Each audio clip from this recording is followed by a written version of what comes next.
In our top stories tonight, government moves to pay off the cost of services associated with its debt restructuring.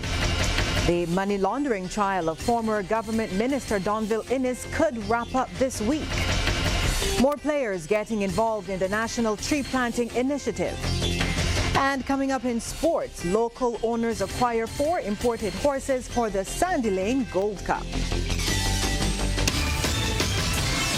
Broadcasting from our studios in the Pine St. Michael, this is CBC Newsnight, starting now.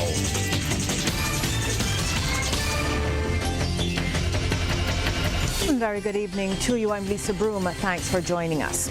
Following the annual Christmas break, Parliament resumed its first sitting for 2020, with government providing funds for the country to host the 15th United Nations Conference on Trade and Development, or UNCTAD. The conference will be held from October 18th to 23rd. To facilitate it, $3.4 million was provided through a supplementary for the Ministry of Foreign Affairs and Foreign Trade. The quadrennial conference is the highest decision-making body of UNCTAD, at which member states make assessments of current trade and development issues, discuss policy options, and formulate global policy responses. Minister in the Ministry of Foreign Trade, Sandra Husbands, broke down how the funds will be spent. The funds, approximately $2 million of that, 3.4, will actually help with financing the Barbados National Organizing Committee and Secretariat. We have actually formed that and staffed it, and we now have to be able to pay for their services, etc., to ensure that they can do the work of coordinating with UNCTAD and the other countries that are a part of UNCTAD to develop a very successful conference.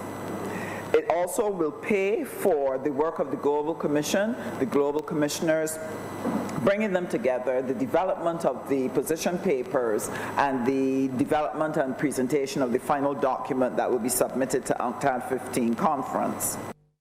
Ms. Husband says an UNCTAD team is on the ground and is confident Barbados stands to benefit from the hosting of a successful conference. She says trade is important to Barbados. In his contribution to the debate, Minister of the Creative Economy, Culture and Sports, John King, says the time has come for Barbados to see itself as a global player. He says a boost to trade will positively impact on employment. He says Africa is ripe for development, painting a scenario of Barbados supplying chicken to the Ghana.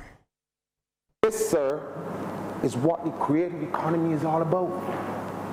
Because oftentimes when we talk about the creative economy, people see it only as music, drama, and the arts. But the creative economy cuts across everything. Agriculture, sport, cultural product, whatever you can think of, innovation, it cuts across it. And that is why I always contend that this notion of a creative economy is going to be transformational for us. Months after settling its external debt, Barbados today moved to ensure the costs associated with the legal services are paid. Minister in the Ministry of Finance, Ryan Strawn, led off debate on a supplementary for just over $12,011,000. He again defended the decision to restructure the debt in light of the criticism leveled against the length of time it took. Aside from the legal fees, the funds will also cover other areas, including the Public Officers Loan Program. Of some $500,000 with respect to that program, which, as it says, sir, is to provide vehicle loans to parliamentarians and registering officers. In addition, sir, part of these funds would also, as the ministry, we have engaged, sir, a number of advisors with respect to policy formulation. Mr. Strawn revealed insight into plans to restructure government's debt with the private sector. We are in the process, as I said, sir, of reviewing how we can restructure those government's provision of loans to the private sector. But we can only do so, sir, in an environment where there is stability, which we have achieved. And therefore, over the course of the next few weeks, you will likely hear more details on that. Meanwhile, opposition leader Bishop Joseph Atherley again queried government's relationship with the White Oak Advisory Group. He doesn't believe his questions have been fully answered. Former government minister Donville Innes could have been brought before the authorities here instead of undergoing a trial in New York if Barbados had integrity in public life legislation before. Attorney General and Minister of Legal Affairs Dale Marshall says Mr. Innes would have been forced to declare any additional income. He made the point during a resolution to adopt the report of the Joint Select Committee on the Integrity in Public Life Bill 2018. He would have been declaring an additional amount of money, and he would have been forced to explain to his own peers, his own kind, his own people, where he got it from. That's what he would have been obligated to do, but now instead, sir, he's obligated to explain it to a judge in New York who stands in judgment over him. Mr. Marshall says people who choose to serve as public officials should have no problem with the legislation and outlined the categories of people who will be governed by it. Members of the House of Assembly and the Senate. Members of Cabinet, sir. Now you recognize that that is tautologous because you have to be either a member of the Senate or a member of the House in order to be a member of Cabinet. Permanent secretaries. Heads of department within the public service and holders of public offices in the same grade as that of heads of departments. Chairpersons of the state-owned enterprises listed in Part 2 of this schedule, sir, and we have identified, we have listed 58 state-owned enterprises, and we don't have to come back to Parliament if a state-owned enterprise is collapsed. We can just change it by written indication from the minister. And if we establish new state-owned enterprises, sir, again you can add to this schedule by a simple resolution. In addition, sir, chief executive officers, general managers, and other executive heads of state-owned enterprises, magistrates, director of public prosecutions, auditor general, and members and senior officers of the commission. Well, turning now to the actual trial of Mr. Innes, that case could wrap up this week. That's because the prosecution rested its case in the New York court today, while the defense did not call any witnesses on Mr. Innes' behalf. As a result, closing arguments in the matter are expected to get underway on Thursday morning.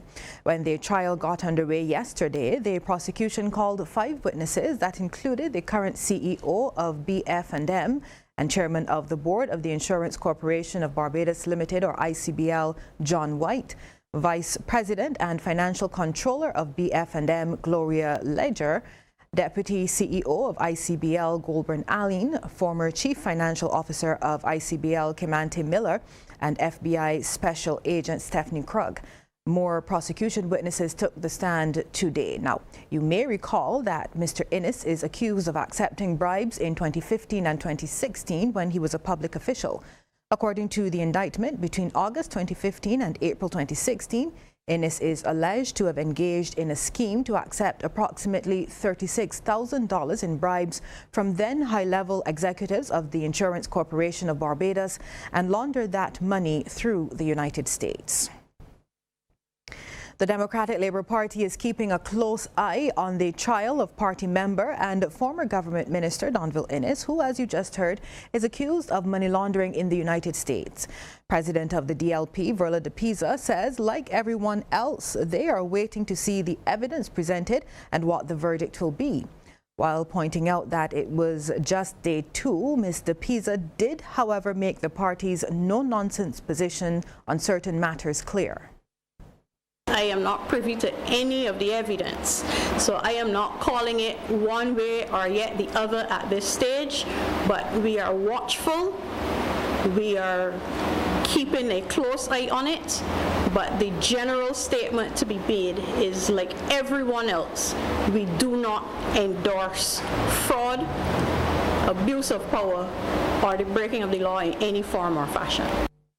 Mr. Pisa was speaking during a media conference at the party's George Street headquarters this morning to discuss plans to mark the centennial birthday of the father of independence, the Right Excellent Errol Walton Barrow.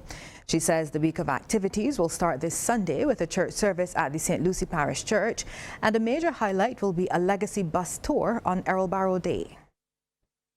Start from here and we make our way in a circuit towards St. John, heading west first and coming around to St. John. Points along the tour will include at Wilson Hill, where we will have a sampling of some of his dishes. As you may well be aware, outside of being a public figure, he was an almost permanent presence in the kitchen.